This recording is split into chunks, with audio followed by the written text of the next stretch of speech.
तो इससे ये, और उसी दिन रात में हम लोगों ने जो रिपोर्ट हुआ था उसके अंदर 3 रॉयल एनफील्ड मोटरसाइकिल्स चोरी हुई थी और उसके पहले की रात के अंदर 6 स्प्लेंडर मोटरसाइकिल्स चोरी हुई थी। तो एक ही वैरायटी की मोटरसाइकिल्स एक ही रात में इस तरह से थोक में चोरी हो रही है, तो हमें लगा कि कोई इसमें ऑर्गेनाइज सिंडिकेट का ही काम होना चाहिए। तो इसके पीछे जब हमारी टीम लगी और जहां से चोरी हुई है वहां से और आगे तक जब हम सीसीटीवी फुटेज खंगालते हुए हमारी टीम सारी जो इसके अंदर लगी है, उसके अंदर उन्होंने अराउंड 250-300 सीसीटीवी कैमरे के पीछे वो ट्रैक करते हुए खजूरी खास तक पहुंचे, जहां पे हमारे एक क्लियर फोटो आया था और जो हमने मुखबिर को दिखाया उससे एक सीसीएल की पहचान हुई।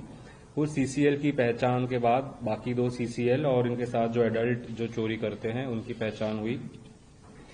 उनको पकड़ने के बाद हमने एक फर्दर आगे लीड चलाई कि ये इतनी बाइक्स किसको देते हैं। तो उस प्रोसेस के अंदर हम लोग फिर लोनी पहुंचे, जहां पे रिसीवर जो है हमारा रिसीवर अरेस्ट किया हमने और उसके गोदाम पे रेड की। उसके गोदाम पे मोहम्मद फारूक था उसका रिसीवर का नाम, जो इंदिरापुरी लोनी गाजियाबाद में था। इसके गोदाम पे जब रेड की तो वहां पे हमें 12 मोटरसाइकिलें और उसके अलावा 51 नंबर प्लेट और बाकी जितने पार्ट्स मैंने बताए वो सारे वहां हमें मिले। तो उसके बाद हम लोगों ने इसको अरेस्ट किया और इसको पीसी में लेके इसके इंस्टेंस पे और भी हमने 8 बाइक रिकवर करी। कुल मिलाकर इस तरह से 20 टू व्हीलर्स की रिकवरी इससे हुई है। इसका कोई प्रीवियस इन्वॉल्वमेंट नहीं है, ये 1 साल पहले तक मैकेनिक का ही काम करता था और इससे पूछताछ के अंदर ये सामने आया है कि इसको मैकेनिक के काम से ये कह रहा है कि मेरे खर्चे पूरे नहीं होते थे, तो इसलिए मैंने ये काम शुरू किया। ये काम के अंदर जो रिसीवर्स हैं और जो ये फारूक है इसके आगे भी रिसीवर्स हैं, उनसे ऐसे आता था कि एनफील्ड के पार्ट्स चाहिए या स्प्लेंडर के पार्ट्स चाहिए, उस हिसाब से ये आगे बताता था और उस हिसाब से ये लोग फर्दर आगे चोरी की प्लानिंग करके चोरी करते थे। उसके अंदर ये एक आप समझिए कि लाख रुपए की एनफील्ड बाइक है, वो चोर इसको 5-6 हजार रुपए में बेचता है, ये उसके ऊपर 3-4 हजार का मुनाफा जोड़ के कुल मिला के 10 हजार रुपए के अंदर आपकी 1 लाख की बाइक, 1.5 लाख, 2 लाख की बाइक बिक जाती है।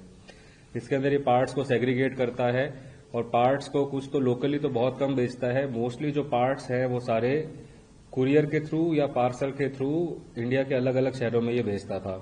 उसके अंदर हमारे पास अभी जो नाम आए हैं वो ये है कि ये सूरत के अंदर, अहमदाबाद, पुणे, बेंगलोर, इन सिटीज के अंदर ये थ्रू ट्रांसपोर्ट पार्सल्स या फिर कुरियर के थ्रू ये सामान बेचता था और उससे इसको ये प्रॉफिट्स मिलते थे।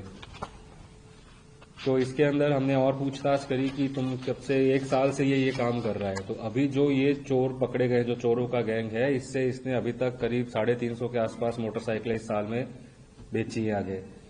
तो ये कन्फेशन इसने किया है और उसके पहले और भी लोगों के नाम सामने आए हैं जिससे ये लेता था। तो कुल मिला के इस साल के अंदर अभी ये अराउंड 500 से ऊपर मोटरसाइकिलें चोरी की ये ले चुका है और उनके पार्ट पुर्जे अलग करके आगे बेच चुका है। तो हमने जो हमारे पास रिकवरी हुई है उसके बेसिस पे हम 58 केसेस को कनेक्ट कर चुके हैं। जो इनका एरिया ऑफ ऑपरेशन है वो बुराड़ी, वजीराबाद, दयालपुर, उस्मानपुर, खजूरी, गाजियाबाद, इस पूरे बेल्ट के अंदर ये लोग ये वारदात को अंजाम देते थे। अभी इसमें हमें और भी कुछ लोगों के नाम सामने आए हुए हैं पूरी सिंडिकेट के अंदर, उनको भी हम अरेस्ट करेंगे आने वाले समय में और उसके अलावा और भी रिकवरी होगी तो फ्यूचर में करी जाएगी। Thank you.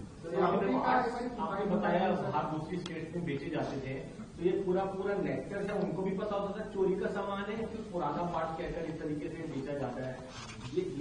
ये जो लिंक है, जैसे मान लो सूरत में कोई रिसीव कर रहा है तो सूरत के अंदर जो रिसीव कर रहा है वो तो अभी तफ्तीश के अंदर खुलेगा, लेकिन ये जिसको बेच रहा था उसको 100% पता है कि ये चोरी का ही माल है और ये आगे फर्दर जाता था। जी, जो जिस तरीके की पीछे से डिमांड होती थी उसी हिसाब से, हाँ उसी हिसाब से जी बिल्कुल, डिमांड के हिसाब से ही ये कह सकते हैं ऑर्डर देता था कि आज 6 स्प्लेंडर चाहिए या 5 एनफील्ड चाहिए या इतनी पल्सर चाहिए ऐसा। सर आपने कहा कि 500 के आसपास व्हीकल का आपको पता चल पाया, तो what is the total volume that we are looking at in terms of money? In terms of money it must be very big. I think अगर आप 50-500 अगर ये टू व्हीलर्स कह रहा है और आप अगर हर बाइक की कीमत आज के टाइम में 80,000 से 1 लाख के बीच में है तो उतना वॉल्यूम आप मान लीजिए। नहीं, अभी तक मेरठ का कोई कनेक्शन सामने नहीं आया है। सर कुछ स्पेसिफिक लोकेशन पे जाके चोरी करते हैं, कोई पार्किंग, मेट्रो पार्किंग हो या कुछ ऐसा, कोई सोसाइटी की पार्किंग? नहीं ऐसा, कैसे मतलब? हाँ टारगेट ऐसे करते थे जैसे इन्होंने मान लो कि ये बुराड़ी में चोरी कर रहे हैं और ये काफी समय से कर रहे हैं, तो दे नो द टोपोग्राफी और लोग कैसे गाड़ियां खड़ी करते हैं, ये रात में उसकी रेकी भी करते हैं एक दिन पहले और वो सारा देखते हैं, तो उस हिसाब से उनको मालूम रहता है कहाँ से लेना है। ऐसा नहीं है कि पार्किंग लॉट्स या मेट्रो से लेंगे, कॉलोनीज के अंदर, रेजिडेंशियल एरियाज के अंदर से भी लेते थे। गाड़ी चोरी करके नहीं बेचते थे, सिर्फ पार्ट देखते थे। ओनली पार्ट्स, पूरी गाड़ी का पुर्जा अलग करके बेच देते थे। तो मतलब रात भर नहीं कर देते थे जैसे चोरी करके? हाँ, रात में सीधा जहां से, जैसे मान लो आप वजीराबाद से चोरी करके सीधा इसे गोदाम पे पहुंचते हैं। ऐसा नहीं कि उसको बीच में रोकते हैं। कभी बहुत ही रेयर ऐसा हुआ है कि इन्होंने कहीं बीच में रोका हो कि नेक्स्ट डे डिलीवरी देनी है। Otherwise 90% of the time they have taken the bike straight from the place where it is stolen to the godown where it was dismembered. हाँ, मैं बता देता हूँ जी। इसमें 3 तो सीसीएल हैं, खजूरी खास के ही हैं। जो मेजर है इसमें, जो चोर है उसका नाम है हसन खान एलियस शाहनवाज, ये भी खजूरी खास का है, इसकी उम्र 31 साल है। और जो रिसीवर है उसका नाम मोहम्मद फारूक है, इंदिरापुरी लोनी गाजियाबाद का रहने वाला है, 30 साल इसकी उम्र है। और ये पहले मैकेनिक का काम करता था, वहीं पे ये मैकेनिक अपने उसी एरिया के अंदर जो रिपेयरिंग वगैरह होती थी उससे अपना खर्चा चलाता था। बट फिर उसका ये कहना है कि उससे मेरा काम पूरा नहीं हुआ, तो इसलिए इसने ये काम स्टार्ट किया। और इसको कह रहा था मेरे को हर बाइक पे, इसको कह रहा है 2,500, 3,000, 4,000 के आसपास रुपए बचते हैं, तो इस हिसाब से इसको। सर पहले से कोई केस है इनके ऊपर? नहीं, this is the first involvement. ठीक,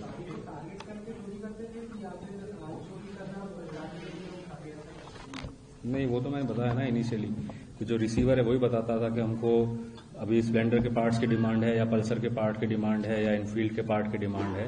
बेस्ड ऑन दैट वो लोग टारगेट करके चोरी करते थे। Thank you.